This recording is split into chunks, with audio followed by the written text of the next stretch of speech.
Okay, hello guys, and welcome into episode 4. Hope you all have been having a wonderful time, a wonderful day, and I know you're probably wondering right off the bat, what the hell are we doing on this Pillars map, but this is going to be kind of part of the training today.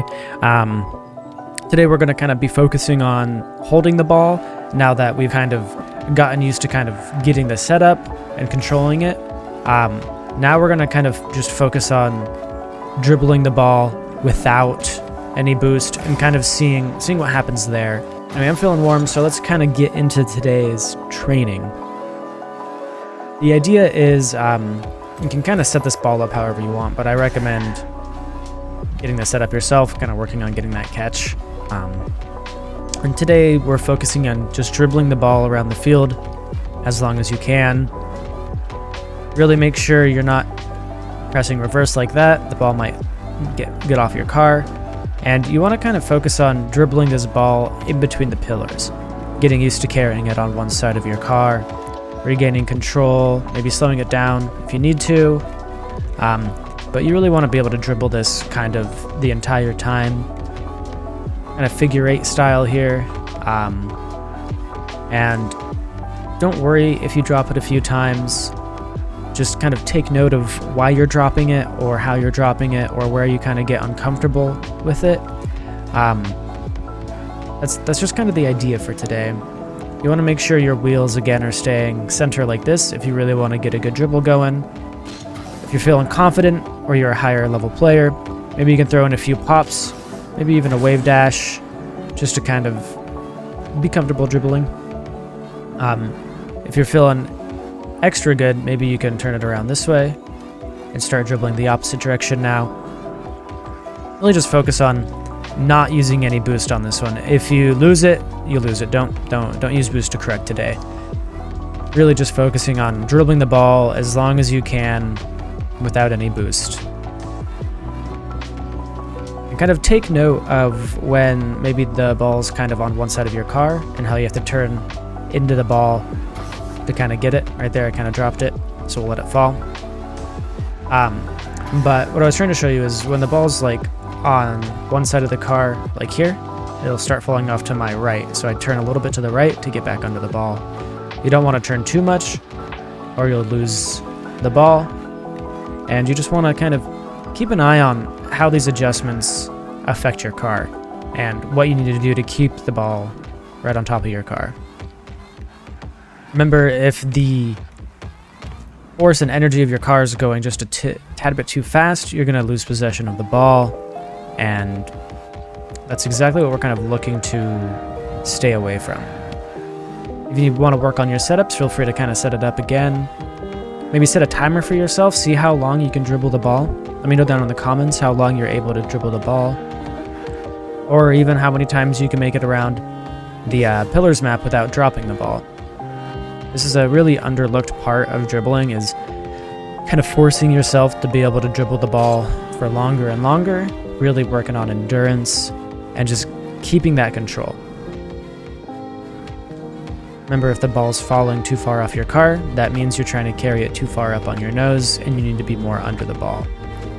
Just kind of look at where my wheels are. I try and keep my wheels while I'm dribbling the ball at this sort of pace, not kind of like this. This is how most people kind of start their dribbles, and then the ball will fall off. You want your wheels to be about here. This is kind of the magic spot.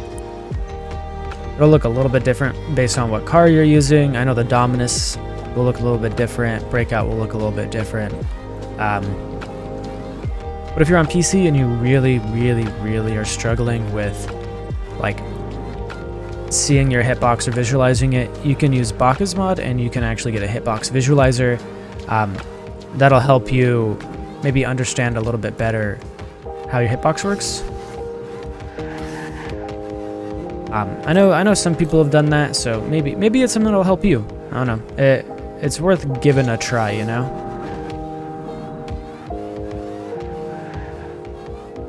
Also, it's good to try and like maybe slow down the ball as much as you can.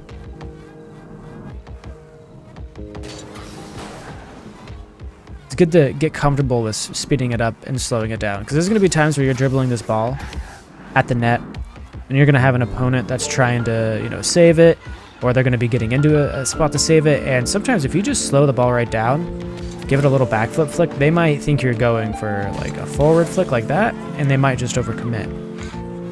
Being able to control the ball and slow it down, especially with 0 boost, can be helpful, because in an actual game there might be scenarios in which you're gonna not have any boost, and you can easily fake having boost by just confidently dribbling the ball, and you might even get a few pads. So if you're fake dribbling, pretend like you're coming up the field here. You happen to have a little bit of boost. You grab a few more pads. Maybe you go up for a jump, and then you don't even have to commit because they might jump at you weird. You can even do like a scarier one like this, or you can just do a jump and then maybe a double jump at the end. There's a lot of stuff you can do from the position of dribbling the ball.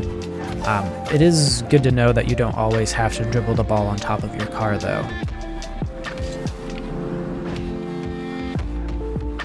Hope you guys have been enjoying the series and kind of enjoying today's episode. It's kind of a chill training session. We're just kind of working on dribbling together. Let me know down in the comments how you've been enjoying this particular exercise, and I'm curious to see like how long people can carry the ball for. I haven't really ever timed myself because I'm fairly confident in my dribble abilities right now, and I think I could probably keep it up forever if I needed to, but I'm not sure. I haven't really ever timed myself. Might be interesting, but here's to see what you guys are doing, or if there's anything you're doing to kind of maybe make this a little more challenging for yourself. Adding in jumps and pops. Getting used to these pops is going to help you out in the long run too, because once you kind of get used to floating with the ball like that, you're going to start getting used to your flicks, and it's just something good to keep an eye on.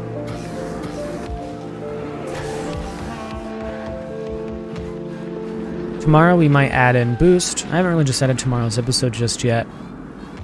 I haven't even decided how I'm gonna like do this whole series, how I want it really broken up, because I feel like you can only explain so much about dribbling, but eventually we'll get into like drifts like that, and eventually we'll start trying to work on like full turnarounds. Dribbling just the most awkward stuff. I'll probably make some really weird dribbling maps for this series. Just the most awkward ones, trying to work on getting the weirdest awkward catches. Maybe I'll even make one be on this map. Who knows? But there's a lot to work on with dribbling, and getting good catches is part of it, because it'll help you get a good dribble. So, yeah. I really hope you guys have been enjoying.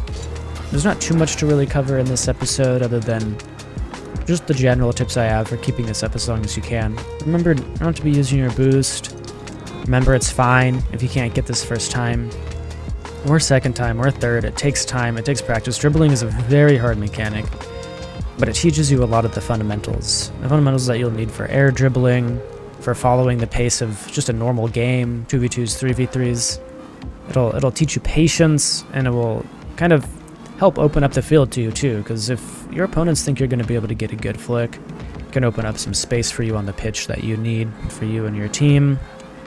And just the more confident you are with the ball, dribbling the ball, the more setups you're going to have, the more ability you'll have for setting up better plays, flicking the ball to your teammates, flicking past the opponents, and just keeping it up at 0 time. That's always a good flex, always a good feeling if you can get a good catch on the ball and dribble it into the net.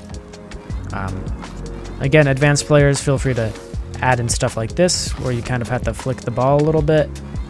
I mean, flick the stick a little bit to make this a little bit harder, because this is going to be something that you're going to want to eventually start getting used to, because the opponents will get good at shadowing, and you'll want to be like, okay, is he challenging? Is he challenging?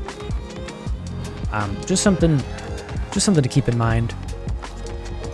It's something weird to work on. We might just do a whole entire video of trying to dribble while moving this stick around and looking, just kind of really making it, honestly, as hard as we can for ourselves to dribble. That way, our brain has as many resources as possible to keep learning.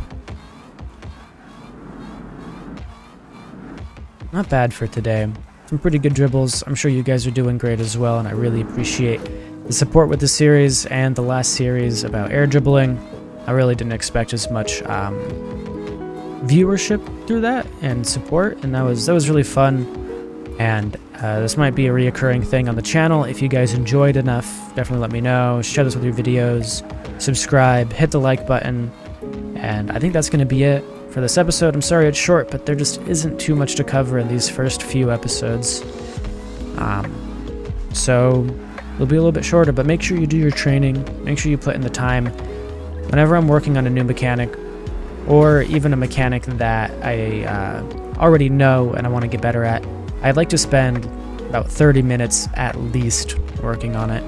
I still work on dribbles every day. I go through dribble challenge maps. I'm always working on getting better dribbles.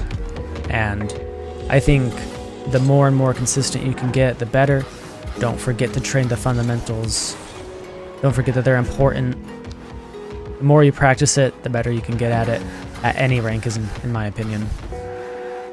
That's going to be it, guys. I'll see you around. Peace. Thanks for the support, guys. Happy training.